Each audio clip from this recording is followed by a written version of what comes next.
Hey, King of Kings, Mike White here, starting a new segment series called Top Fives. I'm joined by my co-host, Peter Bay. What's up, everybody? It's about to get crazy.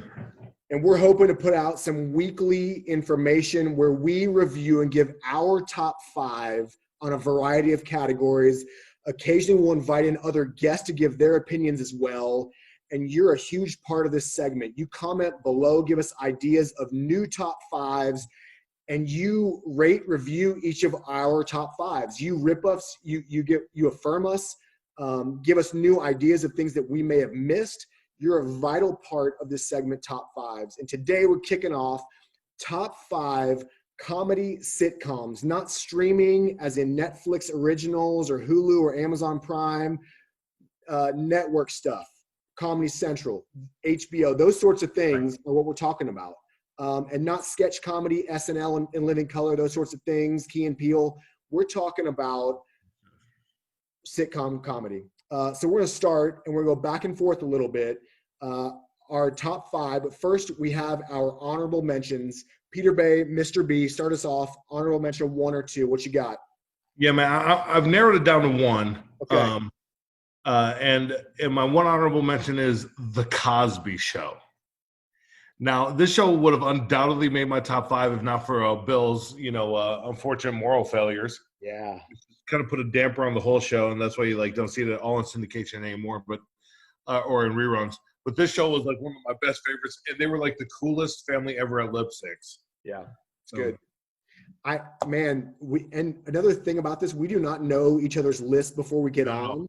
But my honorable mentions, I did 2 today. The Cosby Show was 1 because it was super wholesome and just hilarious. The characters were so good. My second one, Everybody Loves Raymond. I love the characters, the mom drama, all that kind of stuff. So here we go. We got honorable mentions out of the way. Number 5, we're going to go 5 and work our way up to number 1, the best comedy sitcom of all time. Mr. B, you have the floor. Okay. Before I get on number 5, I'm trying to summon in my mind the Raymond voice as I can't even think. Hey, Mom. I'll have to work on that later. Please work on it. You are the king of voices, though. So if anyone can do it, you can, my man. I'll work on it.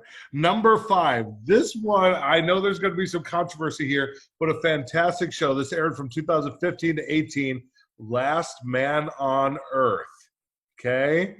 This is with Will Forte, Kristen Shaw, January Jones.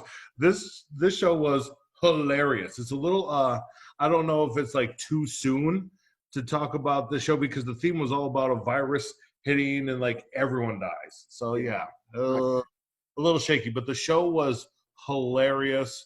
Will Forte was the lead on the show. He played Phil Miller, and just some of that cringeworthy awkwardness that was comedy gold.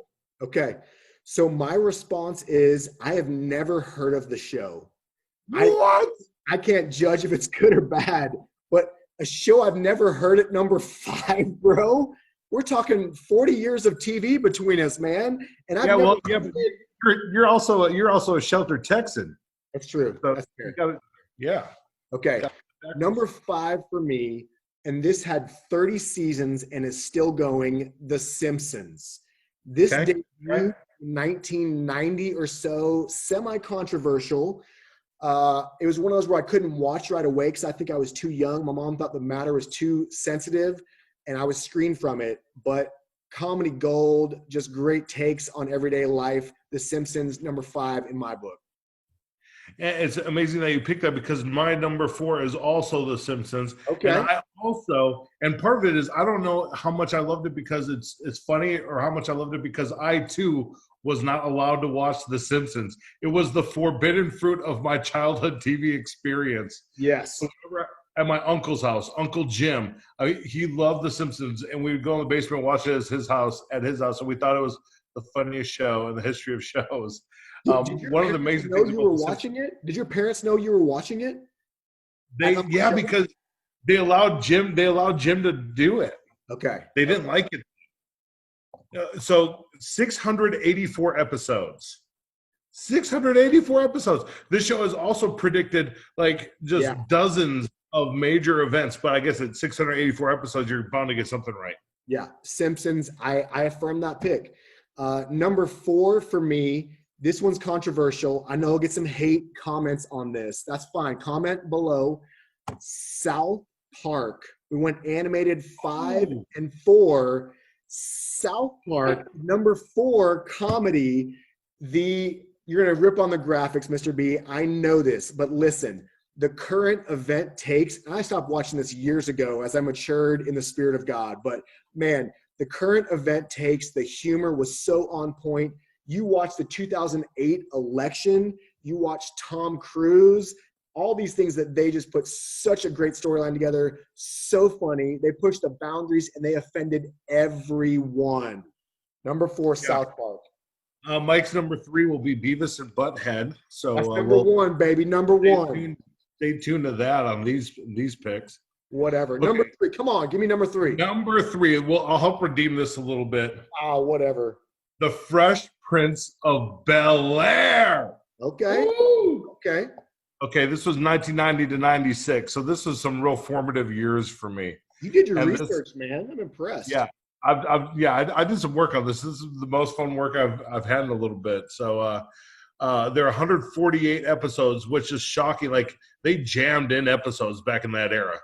And so the most iconic theme song of all time. That's fair. And if you don't believe me, just start singing it and see who all joins in or who starts bobbing their head. Can you give us a little bit? A few bars? Yeah. Now you put me on the spot. Oh, what's the first line? In West Philadelphia. Born and raised on the playground is where I spent most of my days, chilling, all relaxing, all and and everyone jumps in. They're all like, "We're having the best time of our lives." So also some of the best cameos, because as a kid who loved Will Smith and who loved sports. You had Bo Jackson, you had Ken Griffey Jr. cameoing on this show. And the show also was incredible at taking some like really serious topics like poverty, fatherlessness, gangs, and making it like super poignant. Yeah. I don't know how to say that word. That's good. The G is a tough one and poignant. Poignant. Number 3, your Fresh Prince. That might be above in mine. We'll see. Number 3 for me is The Office. Michael Scott, 9 or so seasons, pretty incredible. Jim and Pam, Dwight Schrute, Andy Bernard, just rolling. Michael Scott did push the boundaries with the cringe factor as a manager and harassment and those sorts of things. There were a couple of dark years with Will Ferrell came in, wasn't super great. I loved Robert California. He was actually really good. And then the last couple seasons redeemed themselves. So I'm going The Office, number 3, stylistic, character development, humor, awkwardness. Yeah, Mike, we are a little too similar maybe for this top 5 because my number 2 is The Office. Wow, I think you're copying me. You're reading my mind, man. Number 2, The Office. Okay. So here's the deal with The Office is the characters were all so perfect. They all stayed in their lanes. Yes. And they were predictably insane. Yes. Yes. You knew they'd stay in their lane, but you didn't quite know how far they would take it. Yep. And like what you mentioned, that cringe factor comedy, nothing better than the main character, Michael Scott. One of the best main characters of all time. Love it. Also, the documentary filming of it helped other shows that grabbed onto that later and were successful with it as well. And that the whole show was a documentary genius. Yep. So that's your number 2, The Office. Number 2, The Office. My number 2, Parks and Recreation, Amy Poehler. It was the same producers of The Office, the same style. It was less cringeworthy than The Office. I think it's actually funnier. Tom Haverford, who I know you're a fan of, but I love Tom, Andy Dwyer, Chris Pratt's incredible. Ron Swanson is the greatest character in TV history, in my humble opinion. That's a big statement. I'm stepping out there, baby. Whoa. The number 2, Parks and Rec on my list, which I'm currently rewatching right now. So now to your number 1. Hey, before my number 1, have you seen the clips of Ron Swanson reads like female pop star tweets? I've heard some different stuff. I haven't watched it yet, but maybe tonight when we get done recording this. Yeah, it's worth your time. Oh, okay. So you put Parks and Recs at number 2. And you know what? Part of it is that I've just got onto that show. So I'm on season 4. So I didn't even put that show on my list. By the time I'm done, it might crack my top 5. Number 1 comedy show of all time. I'm excited. What you got? It feels like a no-brainer to me. Seinfeld. Mike White. Okay. What's the point of this, man? This is ridiculous. 89 to 98, 173 episodes of Seinfeld. By the end of shooting, Jerry Seinfeld was making about $1 million per episode. Why, you might ask, why was he making so much? Well, here's why. Because the last episode had over 73 million viewers. That's strong. Last year's Super Bowl had 102 million viewers. Okay. And this was an episode, the last episode of Seinfeld, 73 million viewers. Granted, there was a lot more options to watch, things to watch in that time. There wasn't streaming going on and all this. This show was so worth it. Nothing like it to focus on everyday annoyances like waiting too long at a restaurant with your buddies. Every episode blended the storylines into one masterful comedy ending. Seinfeld, number 1. Okay. That's controversial. And I know people love Seinfeld. I tried 6 or 8 episodes, and my issue with it wasn't funny. I didn't like Seinfeld, and maybe I didn't get enough episodes. So I hear your point. I hear your stats, your viewership. Hey. I love data, man. You're a data man. I know you're data. But your number 2 was Parks and Rec. The first season of Parks and Rec was miserable. I watched 3 episodes and was like, I had to look it up online. Like, is this all it is? And everyone was like, skip season 1. So if you're going to rank something off of 6 or 7 episodes, your number 2 kind of defies what you just talked about there. Okay. I'd say overall, maybe I need to give it a second chance, but Seinfeld overall was just not my favorite. And I love sarcasm and observational humor, but it just didn't do it for me. So my number 1, which you'll appreciate, Fresh Prince of Bel-Air. Will Smith, one of the greatest comedies of all time. The characters are so good. So the writing was great. The humor, like you said, it was a mix of humor and real life issues of substance abuse and racism and divorce and those sorts of things. So I loved the Fresh Prince of Bel-Air. So quick, give a recap of your top 5, and I'll recap mine, and we'll close this thing out.